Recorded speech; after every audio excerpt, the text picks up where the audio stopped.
Next topic natin is combined stress. Okay? So, what if sabay-sabay na yung applied load? Okay? What do I mean by that? So, say for example, on this connection, no, the assumption by the way is nagpa-pass through pa din, no, yung ating applied load doon sa centroid ng ating bolt group. Okay?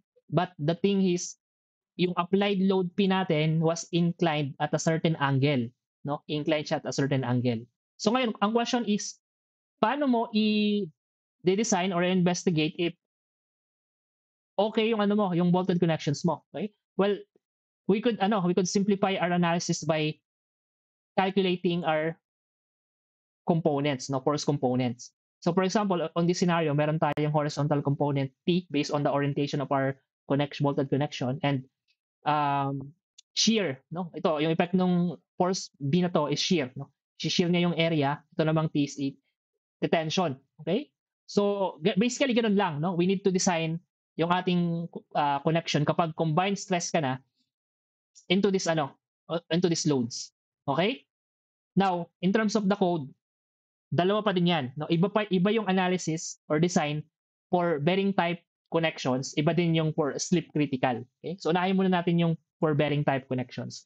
Well, for bearing type connections, as per the code 510.3.7, okay, combined tension and shear in bearing type connections, the nominal tensile strength, no? Okay? Anong mapansin nyo dito? Combined tension and shear ang loads mo, ang ina-applied loads mo. Pero ang sabi ni code, available tensile strength or nominal tensile strength. Bakit tensile lang? No? So parang lumalabas ngayon na although meron kang dalawang load, tension and shear, kino-convert niya lang yon as a tensile load or at tensile mode of failure. Okay? So sige, tuloy pa natin, no? The available tensile strength of a bolt subjected to combined tension and shear shall be determined according to the limit state of tension and shear rupture as follows. Now, R sub n is equal to F sub nt, or sorry, F prime sub nt times A sub B. No? So, similar under strength, wala nagbago. Okay? Yung A sub B, yung pa din naman yon, yung area ng bolt. Ang bago lang dito, yung F prime sub nt, which is defined as the nominal tensile stress modified to include the effects of shearing stress. No? So parang lumalabas pala for bearing type connection, combined stresses, meaning meron kang tension and shear, talagang kino-convert niya lang yung shear mo into into a tensile stress. So parang tensile pala to, strength talaga to, no? Although combined combined stresses ka. Okay? So punta tayo sa F prime sub nt. Ito yung formula niya as you could see here on the right hand side. Now magkaiba yung formula kapag LRFD ka and ASD. Okay? So ito yon. Paki-memorize na lang, no? Paki-memorize na lang. Gusto ko lang i-emphasize yung mga parameters. Number 1, yung F sub nt. Okay? And F sub nb. Well, familiar na tayo dyan kasi kukunin lang natin yan kay table 510.3.2. Okay, okay na tayo dyan, no? Okay, na-meet na natin to. Except yung parameter small letter f sub b. Okay, which is defined as the required shear stress, no? So, pakita natin paano ba kinakalculate si small letter f sub b, the required shear stress. Okay? By the way, ito yung formula natin, no? Overall formula natin. Okay? So, sige, mamaya natin mapakita yung small letter f sub nb, but to recap lang, dito natin kukunin yung f sub nt and f sub nb sa table na to. Okay? Signan natin yan. Okay? Yung ano tayo, sa variable f, small letter f sub b, no? Which is defined also as the actual shear stress. Okay? Due to the applied loads. So, ang sabi, since actual shear stress siya, so meaning, ang magko-contribute sa kanya, itong shear force B mo. Okay? And since, no? Shear stress daw yan, no? Well, alam nyo naman, di ba? Stress is equal to force over area. Okay? So, yung actual shear stress mo, dun sa connection mo, is simply yung applied load, which is yung P, in this case, yung B, okay? Over the total area, no, na mag-resist ng applied load, B mo na yon. And in this case, yung area ng isang bolt lang yon times the total number of bolts. Okay? So yun lang yung yung formula natin. Okay? So just to take note, parehas na parehas yung formula for LRFD and ASD. Ang magbabago lang itong for itong denominator, which is B sub U for LRFD and B sub A for ASD. Okay? So magkaiba yung load combo niyan, no? Okay? So yan, factored shear, service shear, no? Total number of bolts, area of a single bolt. Okay? So sana malinaw to, no? As simple as that. Actual shear stress, yung small letter f sub b. Okay? Sample problem tayo. Okay? Siguro dito pakibasa, ano? Pakibasa, Mr. Umali. Umali. Yes po. Sige, ang dali lang, okay? So example problem number 3, last problem for today. Sige. All bolts in the connection shown in the figure are grade A325-N snug tight bolts. Assume gusset plate double angles and beam is not critical. Load P is passing through bolt centroid. Service load RP dead load is equals to 70 kilonewton and P live load is 180 kilonewton. Use ASD. A, determine the required bolt diameter D1 in mm considering the shear strength of bolts. B, determine the required bolt diameter D2 in mm considering the shear strength of bolts. And C, determine the required bolt diameter D2 in mm considering the tensile strength of bolts. Okay? So for example problem number 3, you could see na yung connection natin is inclined at an angle. Okay? Ito yung parang pinaka gasket plate mo, no? Na connected dun sa sabihin nating beam to. Tapos naka-bolt din yung ano mo, yung gasket plate mo dun sa pinaka top flange nung beam mo. Tapos meron kang double angle, no? Na nag-apply ka ng load doon tapos bolted din siya. Okay? Pag nag-cut ka ng section, tong section A na to, kinuha mo yung top view niya, ito yung makita mo. Okay? So, ibig sabihin, itong mga bolts na to, 6 yan. Okay, in total. Okay? Sabihin natin na itong bolt na to, yung diameter natin is assign natin as D sub 2 or diameter 2. And yung dito sa double angle natin, tawagin nating diameter ng diameter 1 or D sub 1 or D1. Okay? So obviously we have three, no? Three three pieces na diameter 1 and 6 pieces na ano, diameter 2. Okay? So ito yung mga spacing. Okay? Angle, inclined at angle 35 degree. So actually, for item A and B, shear strength of bolts, mabilis na lang yan kasi na-discuss na natin. Ang takeaway talaga natin dito yung tensile strength of bolts kasi we're dealing with a combined stress, no? Specifically for D sub 2. Okay? Sige, solve natin to. Okay?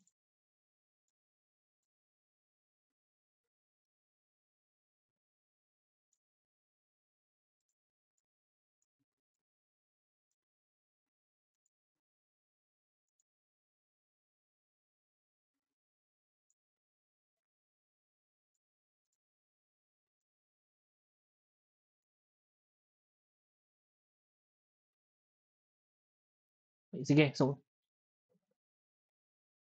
solution tayo. Okay? So item, okay? For item A, no, bago tayo mag-item A, we need to ano pala muna, no? Resolve into component yung ating mga applied loads or applied ano, applied yung ating pinapagamit kasi is ASD. No? So we have a service load. Okay? Calculate muna natin yung load P. Okay? So service load tayo. So and ASD lang, no? So meaning using the load combo appropriate for ano for ASD, that is as simple as ano, no? Dead load plus live load. Okay? As simple as that. Okay? So okay? So we would have ano 70 plus 180. Okay?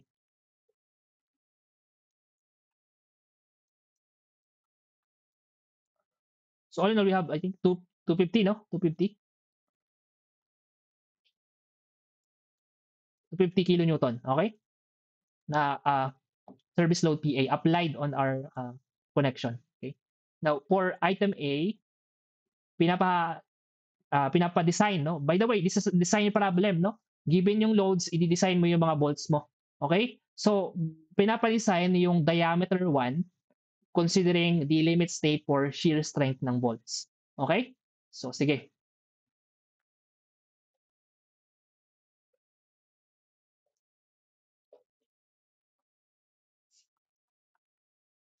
Okay? Required bolt diameter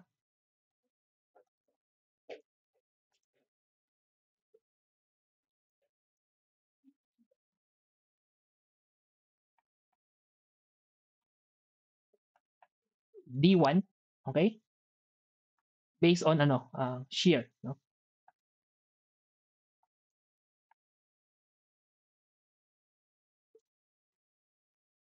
Okay? So sige, i-simplify natin 'to. Based on bolt shear, okay?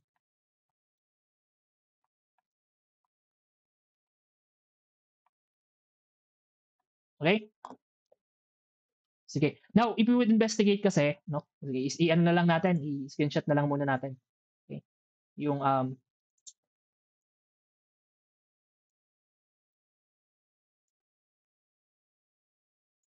diameter 1, okay?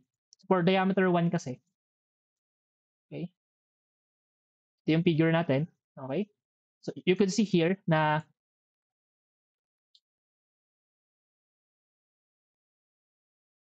yung applied load P natin is equivalent to 250, okay? And the formula for bolt shear as we have discussed, no, that is simply no, that is simply R sub n is equal to F sub n times area ng bolt, okay? Now, since we're dealing with shear, alam niyo na yan, no? We would multiply the n by F sub nb.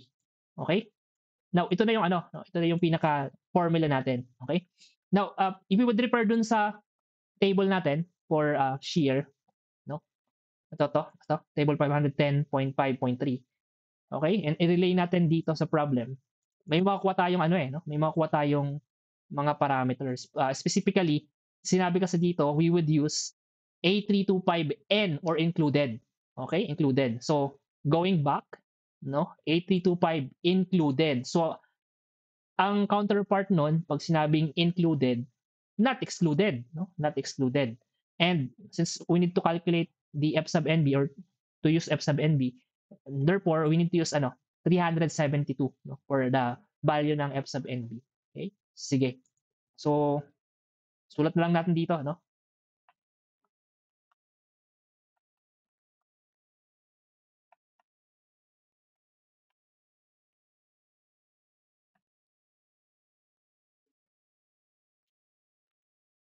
Okay? We would have F sub NB equals to 372, no? Based dun sa table, MPa.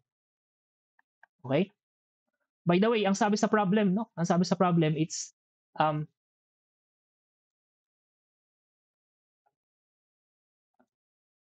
A325 N na bolt. Okay? Okay? So, 372 MPa. Okay? Now, yung formula natin, as we have discussed, lagi nating tinitake note in terms of the area kung single shear or double shear tayo. Okay? Now, in terms of in terms of our connection, naka ka kasi, no? Naka double angle ka, no? Kumbaga pag tinignan mo siya, andito yung bolt mo. Okay? Andito yung bolt mo. So, ibig sabihin, kung ito yung gasket nandito sa gitna, yung pinaka gasket plate mo, which is ito yung gasket plate. Okay? Kapag naglagay ka ng load P, no? So applied siya dun sa dalawang double angle, meron kang shear na area. And since ano to, no? Double shear to, we need to take account, no? Okay? Take account. So specifically, no, kung meron kang gasket plate diyan, to emphasize lang, ito 'yon, no? Ito yung isang area sa side na to. Okay? Tapos ito sa side rin na to. Okay? So double shear talaga tayo. Okay? So might as well emphasize here, no? Na yung area natin would be double shear. Okay?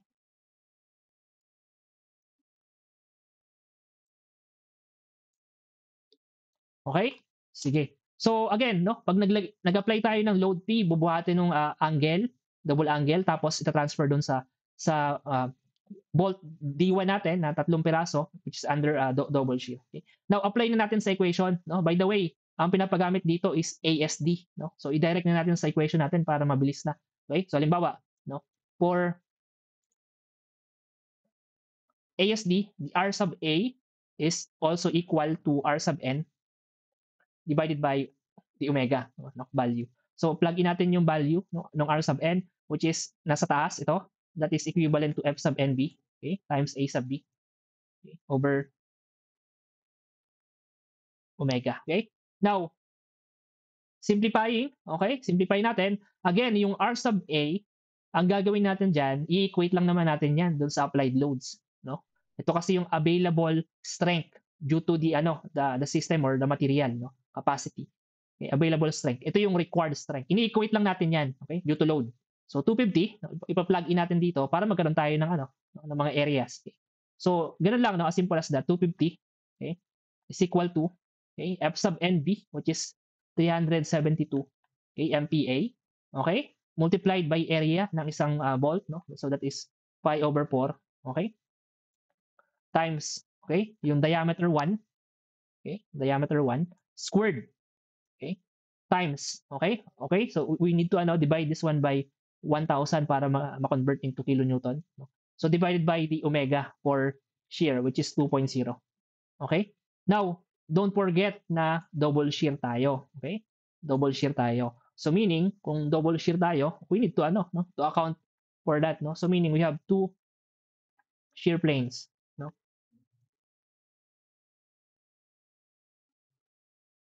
And again, no, itong 250 na to, naka-apply to dun sa lahat ng bolt, no?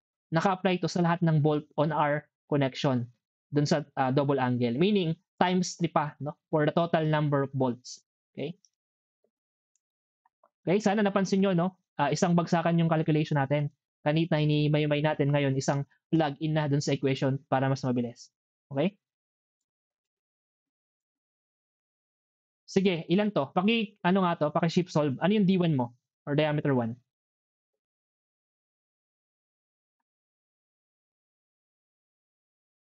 Okay, ilan to?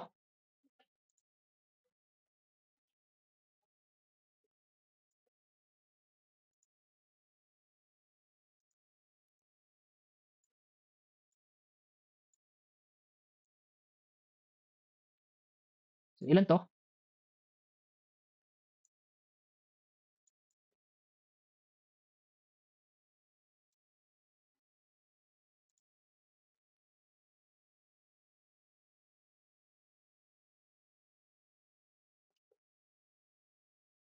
Hello, ilan to?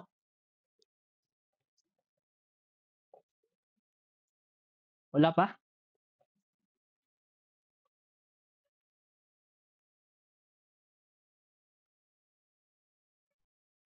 Ano tong value ng D sa buwan natin?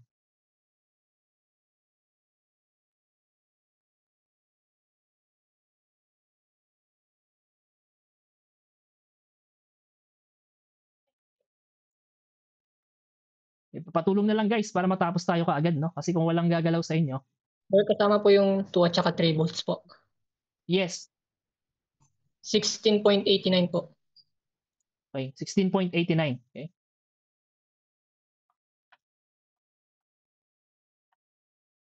Okay, so ito yung diameter na kailangan for diameter 1 to resist yung shear, no? Bolt shear, mode of failure. Okay.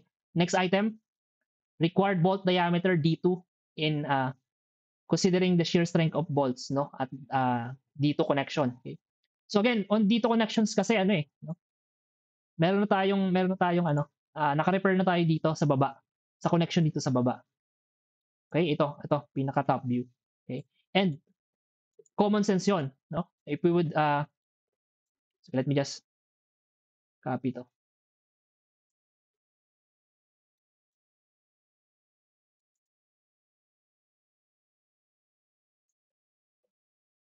Sige, medyo bilisan natin, no? Required bolt diameter D2, no? Bolt shear, okay? Okay? Now, in terms of D2, kung mag-refer tayo dun sa ating pinaka-connection, okay? Meron tayong inclined load, okay? So, itong load na to, P sub A, the assumption is nagka-pass to siya dun sa bolt group centroid, di ba? So, dito. So, ibig sabihin, merong component yan, no? Yung load P sub A na yan, okay? So, ito yung component na to, tapos meron din dito, okay? Okay, so okay na yan. So assuming na straight yan, no? So we would have ano, no? Yung component na iti-tension niya yung bolt mo, ito yung T sub A. Okay? Yung component na kung saan isi-shear niya yung bolt mo, that is the ano, B sub A. Okay? Now, ang question is, no, itong angle na to with the horizontal is 35 degree. Okay? So by observation, okay, if we want to calculate and resolve this into component considering load P, we could say na ano, no? We could say na P sub A is equal to, no? P sub A, no? So, ano to, no? Vertical component. So, sine, no? Opposite. So, P sub A sine angle, theta or 35 degree. Okay? So, we could plug in yung value. Okay? So, P sub A is simply 250. Okay? 250 sine 35 degree. Okay? So, meron tayong value ng T sub A. So, ilan to? 143.39. O, pakibigay sa akin lahat, no? Kasi 143.39 or 11. okay, kilonewton. Okay? Similarly, yung B sub A naman natin, okay, so ganun lang din. Okay? This time, gagawin natin cosine. No?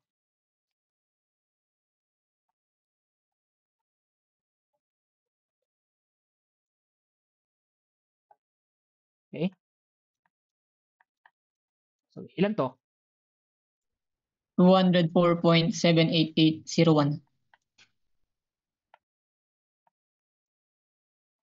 Okay, sige. Ito yung actual value ng mga applied load na na-resolve into component. Ito yung tension, ito yung shear. Okay? So, i-design daw natin yung bolt diameter dito which is on this configuration considering bolt shear. So, malinaw na yung load na kailangan natin i-consider yung B sub A. Okay? Yung B sub A. So, ganun pa din. No? Ganun pa din. Ang gagawin natin, kung ano yung strategy natin kanina, no? Ano ba yung strategy natin kanina? Well, basically, ito din yun. No? Okay, ito din yun eh. So, ito rin yung equation natin eh. So, might as well gamitin natin to. Okay? So, lipat natin to. Okay, this is our equations. Okay? So, on this connection naman, obviously, hindi na to double shear, no? Single shear na lang tayo dito. So, sige, emphasize natin dito. We would have a single shear connection lang for D sub 2. Okay? And similar, ganun pa rin naman, no? Wala namang sinabing magkaiba yung bolt natin. So, ganun pa din, 372 MPa. Okay? So, ito lang magbabago. No? Yung counterpart ng R sub A, which is yung shear, itong 204, yun yung ipa-plug in natin dito. Okay? Ipa-plug in natin dito. On the left-hand side ng equation. Okay? And ganun pa din, no? So, pi over 4, D sub 2, okay, squared, times 1,000 over 2.0. Ito, single shear plane lang tayo. Delete na natin yon. Okay, dito naman, we have 6 volts. Okay, as shown dun sa figure. Okay, so, bagawin natin to. Okay. Okay. Sige, so ilan to? Paki-shift solve.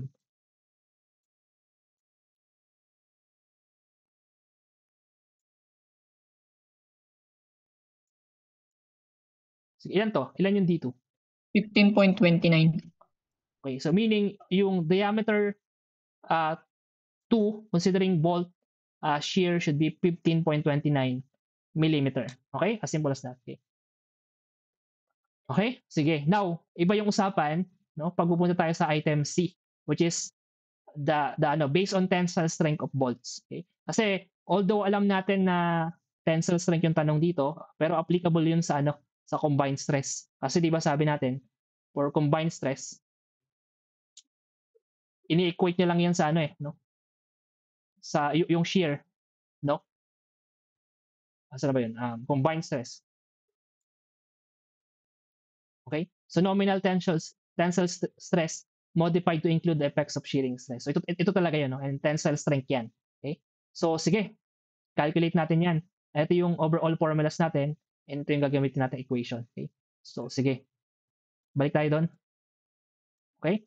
So problem, item C. Item C tayo.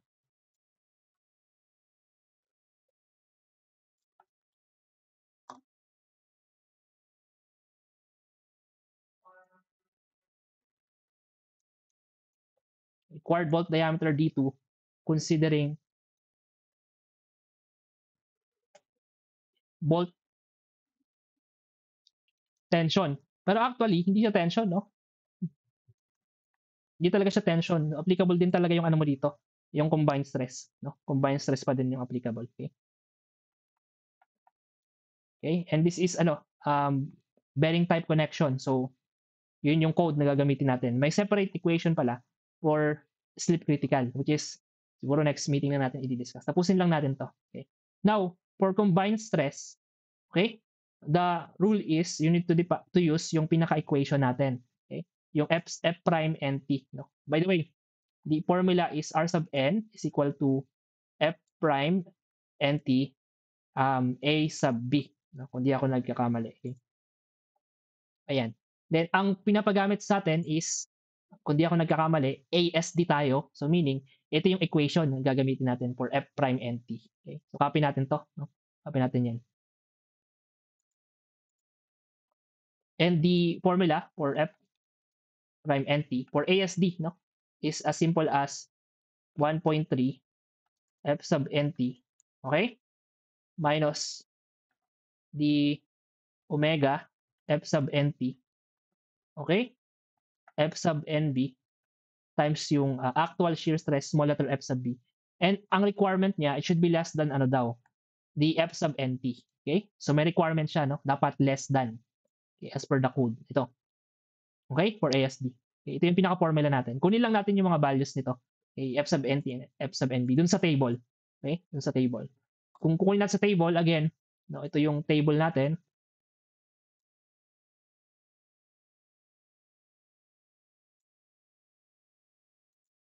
I think alam niyo na to, no? So, yan yung F sub NB natin. No? 372. Ito yung F sub NT natin. Okay? Sige. So, therefore, no?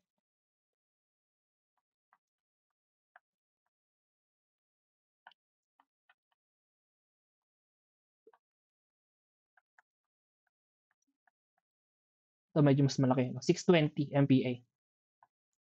Okay? Now, before we could calculate yung F prime and T, we need to define yung small letter F sub B, which is the actual shear stress. And ano lang to, no, actual shear stress. So meaning that is F sub B sub A divided by yung total number of area ng bolts. Okay? So na-explain ko na to kanina. Okay? We could plug in na, no? Okay? So that is ano, no? B sub A, which is ito. Okay? Okay? Shear stress to, no? Shear stress. So meaning, no? We could ano, siguro, sige, okay na muna to, no? Okay? Um, total number of bolts is 6. Okay? Area ng isang bolt is pi over 4. Okay? Yung diameter ng bolt natin. So dito, unknown pa. Okay? Kasi magdi-design tayo. So D sub 2. Okay? D sub 2. Yeah, kasi unknown nga yung ano, yung diameter ng ng bolt dito on this connection. So D sub 2. So i-unknown muna natin. Yan yung hinahanap. Okay? So i-double check nga muna natin kung tama ba yung mga units natin. So this is ano kasi, no? Kilonewton. Okay? This is in kilonewton. Tapos this is in millimeter, assuming na in millimeter yung sagot. Okay? So ibig sabihin, no, tama ba? We need to ano, to multiply by 1,000, no? We need to multiply by 1,000 yung ating F prime F sub B. Yeah, yeah. So we need to multiply this by 1,000 para maging Newton millimeter yung unit natin, which is synonymous with MPa. Okay? So meron tayong equation na to. So pwedeng pakibigay itong simplify nyo na lang to. Okay? So dapat meron tayong no, equation for this one. F sub B is equal to a random number sa numerator, tapos as is tong denominator, D2 squared. Okay? Kasi unknown to, no? Ito yung hinahanap natin. Okay? So ilan to? Ilan tong numerator natin? Base dito. Pakibigay nga.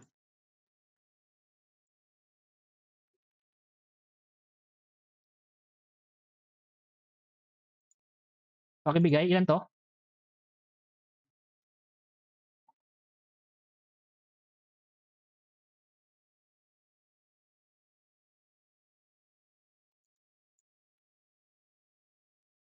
Paki-calculate nyo to. Ito. Tapos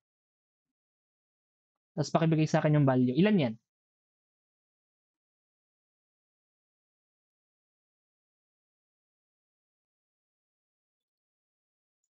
43457. Okay, ulit. 43457. 43, 457. 457. 0.36. May point ka na nga, tapos meron ka pang point ulit. Wala 4, pong 4, point po sa 457, 36 or 37? 37 po. Okay, sige. So ito na yun. Ito na yung F sub B natin. Okay? Yan yung F sub B natin. Now, kung babalikin natin yung equation natin, since design to, no, ipa-plug in na natin doon sa kabuuan na equation. Okay? Ang problem kasi natin is pag sinubstitute ba natin siya dito sa equation natin na to, no, kung babalikan natin yan. Ang question is, sino ba yung mag-govern? Ito bang right hand side, left hand side ng equation or itong right hand side? Okay? Well, hindi natin alam kung sino yung mag-govern, no? Well, we could plug in a certain value, okay? Nung value ng d sub 2, tuwa ba na idea ano ba yung kakalabasan ng equation na to, no? Halimbawa, magbigay ka ng d sub 2, no? Halimbawa, let's assume na if ito ano lang to guys, no? Parang random ano lang to, no? Random calculation. So, mga strategy na. Okay? If d sub 2 is 1 millimeter, mag-random lang tayo. Okay? Random check tayo. No, kung ipa-plug in natin yung mga equation na to, i-plug in natin, no?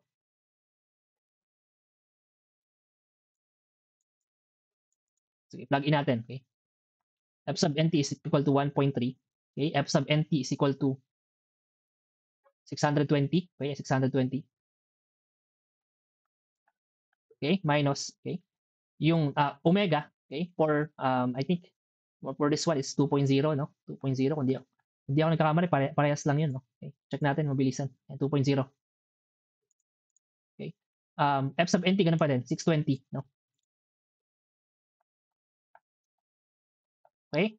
Divided by F sub nb, which is, ilan ba yun? 372, okay? Okay? Times F sub b, small letter, which is ito, nakalculate natin kanina.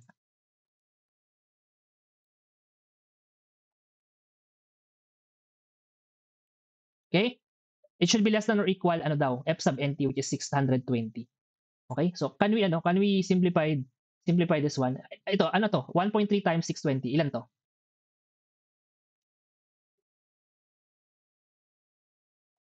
Ito lang muna. 1.3 times 620. Ilan to?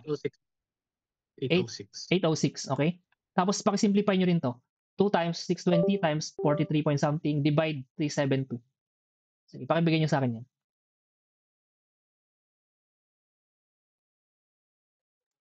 $3.33. Ulit. 2.0 times 620 times 43 point something, divide 372. Okay? So, ilan yan? Obviously, mayroon ka ditong unknown, no? Na d2 squared. Ano yung numerator nito?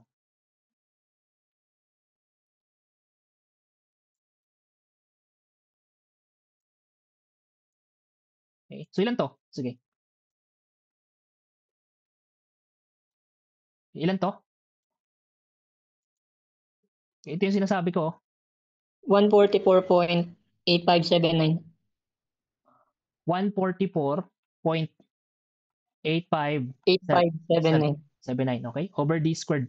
Should be less than or equal 620. Okay? So, ito yung sinasabi ko. No? Magbigay lang tayo ng random number. No?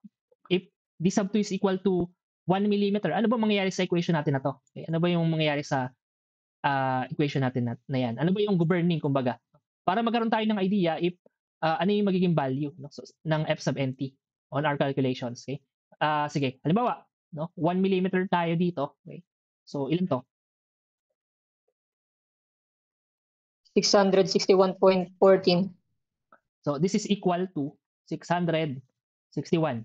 Okay? So, okay na yan. Hindi ko na itutuloy, no? Then, i-compare ko siya with the 620. Okay? Obviously, ang mag-govern dito, no, is F prime sub nt is equal to 620 MPa. No? Kasi kung sino mas mababa, siya yung mag-govern. Okay? Okay, tama? Okay, sige. Now, assuming ngayon na kung yung first value natin is mababa, try lang natin ulit na mas mataas. Sabihin natin 1,000 millimeter. No? 1,000 millimeter. Okay? Yung value ng d sub D sub 2. Okay?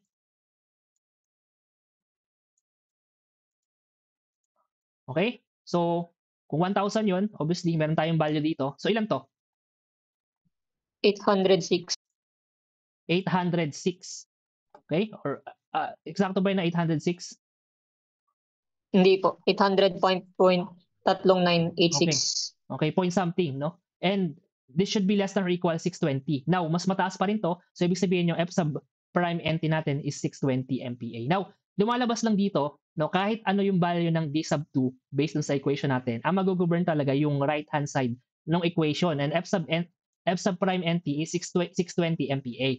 Okay? So, from that argument, we could now use yung equation na to. Okay? Yung equation na to. So using this equation, okay? Okay, sorry. Malinaw na, no, na yung mga values natin, okay, is yung okay, sige, convert pala muna natin, no? Convert muna natin to into R sub A kasi R sub N pa pala to, no? Okay, R sub A is equal to R sub N divided by omega, okay, which is also equal to F sub prime NT AB, no, divided by omega, okay? Naka-ano pa pala tayo, no? Naka R sub N pa tayo. Now, obviously, we could now equate this one. Okay, we could now equate this. We could now equate yung T sub A, no, to the R sub A. No, bakit T sub A? No, bakit T sub A? By the way, kasi yung T sub A natin, no, yung T sub A natin, yun yung actual applied load in tension. Okay, 143. Okay? Yan yung bolt tension combined stress. Now remember itong formula natin na to, okay? This is tensile strength nung combined stress. No? Siguro mas maganda i-emphasize natin dito. Okay? So this is the tensile strength. No? So dapat tensile load yung ipa-plug in mo dito, no? Hindi yung shear, no? Para mas malinaw. Okay?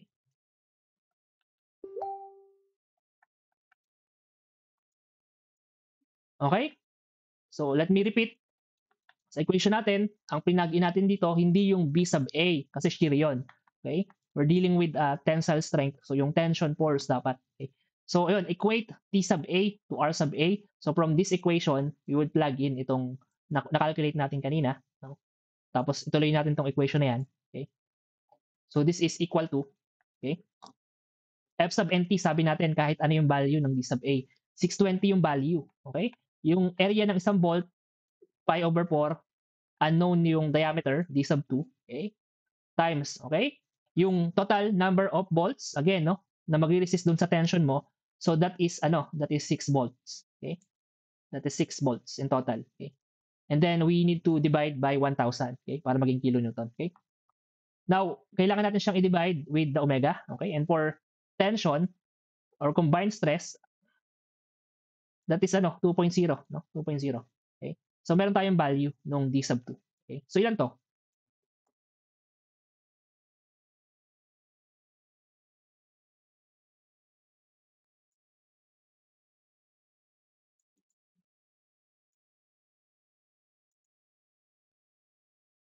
Okay, ilan to? 9.91. 9.91, okay? 9.91 millimeter, okay? Yung diameter 2 based dun sa tensile strength ng bolt or combined stress nga, okay? Any questions or clarifications bago tayo mag-end on this by the way, i-emphasize ko lang, yung dito sa F sub prime NT, nag-plug in lang ako ng D2, ang value ng D2 to simplify, yung equation. Pwede mo siya kasing gamitin, ipa-plug in mo yung equation na yun dito sa F sub prime NT, which is ito yung gagamitin mo, yung left-hand side ng equation. Pero lumalabas kasi talaga na ang mag-govern yung right-hand side. So, doon ako nagkaroon ng idea, na yung right-hand side dapat yung i-plug in ko dito sa F sub prime NT. Kaya naging ganun yung equation natin. Okay? Okay? So, parang ganun, Ganun yung strategy ko on this calculation. Okay? So, any question or clarification before we end yung ating last problem for today? Okay, sana malinaw yun, Okay?